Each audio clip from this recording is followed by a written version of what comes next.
Hello friends, સ્વાગત છે તમારું મારા કિચનમાં રસોઈ હાઉસમાં। તો મિત્રો, તમે ઘણીવાર વિચાર કરતા હશો કે આપણે પાણીપુરીની લારી પર જઈએ છીએ ત્યારે એમની પાસે જે કાળા કલરનો મસાલો હોય છે એ કેવી રીતે બનાવતા હોય છે। તો બસ એ જ પાણીપુરીનો જે કાળો મસાલો આવે છે એની રેસીપી, સિક્રેટ મસાલાની રેસીપી તમારી સાથે હું શેર કરવાની છું મિત્રો। અને આપણે ઘણીવાર વિચારતા પણ હોય છે કે આ લોકો કઈ રીતે મસાલો બનાવતા હશે, કે કદાચ આપણે ઘરે પણ જાતે બનાવી શકીએ। અને લારી પર આપણે જ્યારે માંગીએ છીએ કે મસાલો તમે આપશો પણ ઘણા પાણીપુરીવાળા ના પાડી દેતા હોય છે। તો મિત્રો, આજે બસ હું તમારી કાળા મસાલાની સાથેની રેસીપી શેર કરીશ, તો પૂરી વિડીયોને એન્ડ સુધી જરૂરથી જોજો। અને વિડીયો સારો લાગે તો પોતાના ફેમિલી ફ્રેન્ડ્સમાં જરૂરથી શેર કરજો અને તમારો ફીડબેક પણ મારા કમેન્ટ સેક્શનમાં જરૂરથી શેર કરજો। તો સૌથી પહેલાં મિત્રો, મેં અહીંયા આગળ 1 ચમચી મરી લીધા છે। મરી તમે વધતા ઓછા પ્રમાણમાં લઈ શકો છો, કારણ કે મરી આપણે તીખાનું જે પ્રમાણ હોય એટલા માટે લેતા હોય છે। પછી 2 ચમચી આપણે આખા ધાણા લેવાના છે અને 2 ચમચી જીરું લેવાનું છે। તો મિત્રો, આ બધી વસ્તુઓમાં આપણે માપ જે છે એ કોઈ માપનો રેશિયો કાંઈ જ નથી, પણ ધાણા અને જીરું 2 સરખા પ્રમાણમાં હોવું જરૂરી છે। મરીનું પ્રમાણ જે છે મિત્રો, તમે વધતું ઓછું તમે તમારા પ્રમાણે કરી શકો છો।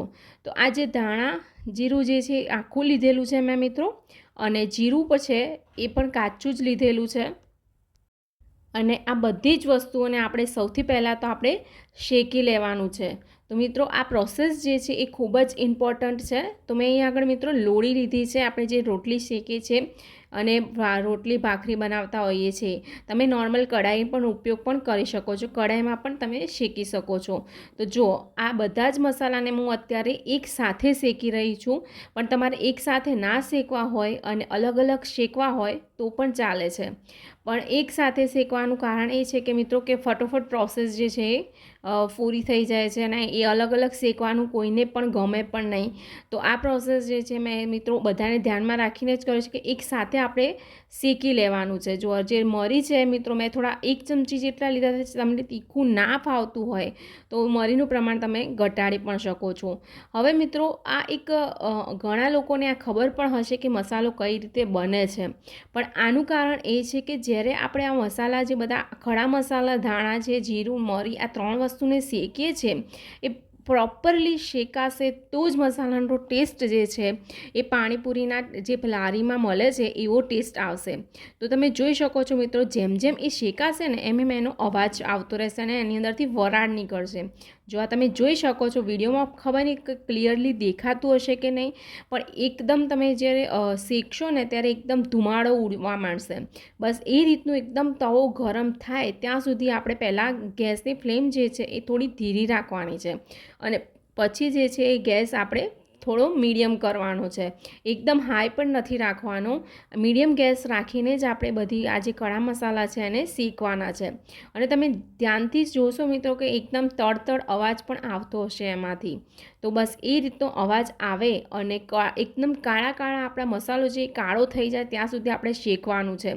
હવે મિત્રો, જ્યારે શેકાઈ જાય અધકચરું ત્યારે પછી આપણે આની અંદર 1 ચમચી સંચર પાવડર નાખવાનો છે।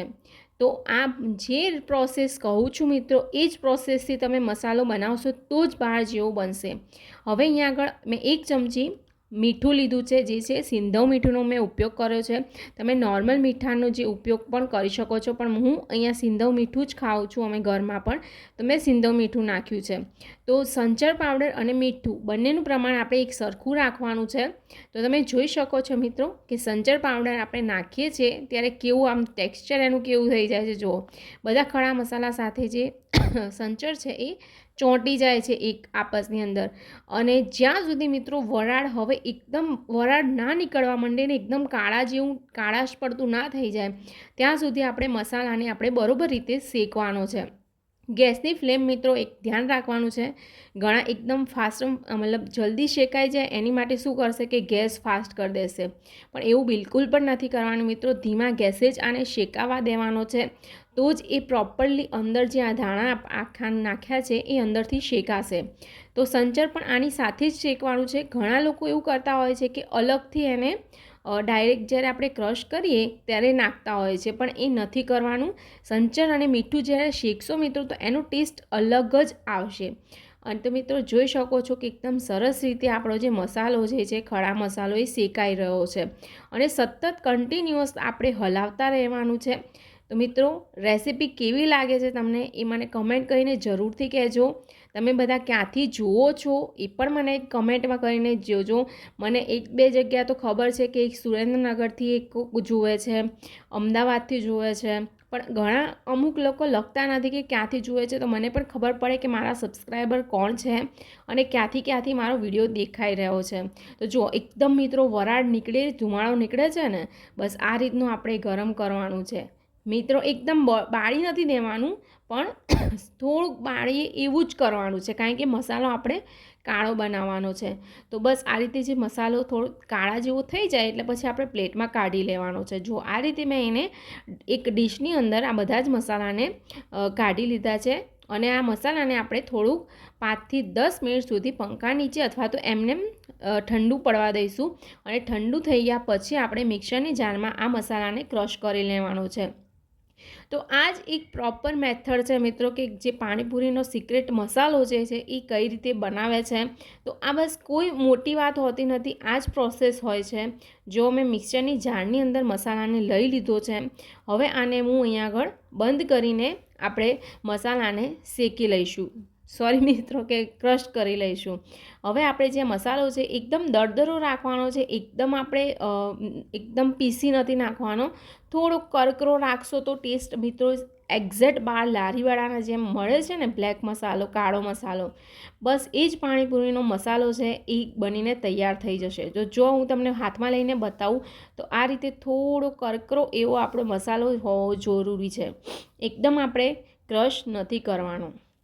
અને આ મસાલાને મિત્રો તમે 2 થી 3 મહિના કે 6 મહિના વધુમાં વધુ પણ આને સ્ટોર કરી શકો છો. પણ મને નથી લાગતું કે 6 મહિના સુધી મસાલો ચાલે. 3 થી 4 જ મહિનામાં આ બધા મસાલો જે છે, પાણીપુરી તો આપણે ઘણીવાર ઘરે બનાવતા જ હોઈએ છીએ. તો હવે મિત્રો આ જે મસાલો છે એને હું ફરી પ્લેટમાં કાઢી લઉં છું અને તમે જોઈ શકો છો કે કેટલો સરસ એવો આપણો કાળો મસાલો બનીને તૈયાર થયો છે. તો અત્યાર સુધી એ વિચારતા હતા, પણ હવે વિચારવાની જરૂર નહીં પડે મિત્રો કે પાણીપુરીનો મસાલો જે કાળો મસાલો છે એ કઈ રીતે બનાવતા હોઈએ છે. તો મને ખબર છે કે બધા જ જે જુએ છે એ બધા જ મારા સબસ્ક્રાઈબરોને ગમ્યું હશે કે પાણીપુરીનો મસાલો મેં તમારી સાથે શેર કર્યો કે કઈ રીતે બનાવાય. તો વિડીયો સારો લાગ્યો હોય તો લાઇક, શેર અને સબસ્ક્રાઈબ જરૂરથી કરી લેજો મિત્રો.